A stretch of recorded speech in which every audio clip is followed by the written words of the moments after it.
One के लिए प्रस्थान। जैसे कि महाराज ने आज्ञा दी थी, सुमंत रथ ले आए। राम, सीता और लक्ष्मण ने वहां पर उपस्थित परिजनों तथा जन समुदाय का यथोचित अभिवादन किया और रथ पर बैठकर चलने को उद्यत हुए।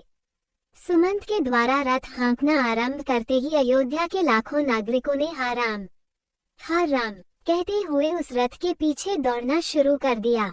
जब रथ की गति तेज हो गई और निवासी रथ के साथ साथ दौड़ पाने में असमर्थ हो गई तो वे उच्च स्वर में कहने लगे, रथ रोको, हम राम के दर्शन करना चाहते हैं।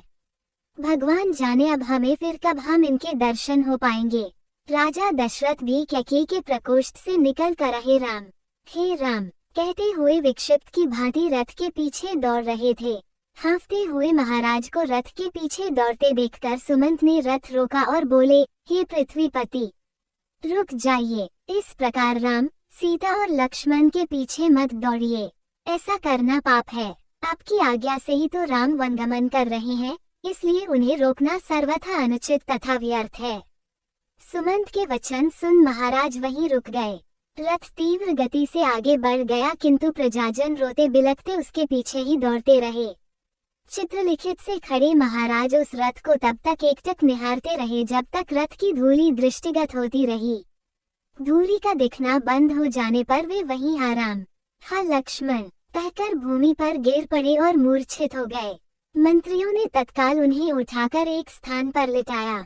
मूर्छा भंग होने पर मृतप्राय से महाराज स्फुट स्वर में कहने लगे, संपूर्ण ब्रह्मांड में मैं सबसे बड़ा अभागा व्यक्ति हूँ जिसके दो पुत्र एक साथ वृद्ध पिता को बिलखता छोड़कर वन को चले गए। अब मेरा जीवन व्यर्थ है। फिर वे मंत्रियों से बोले, मैं महारानी कौसल्या के महल में जाना चाहता हूँ। मेरा शेष जीवन वहीं व्यतीत होगा। अब वहाँ के अतिरिक्त मुझे अन्यत्र कहीं भी शांति मिलना असंभव है।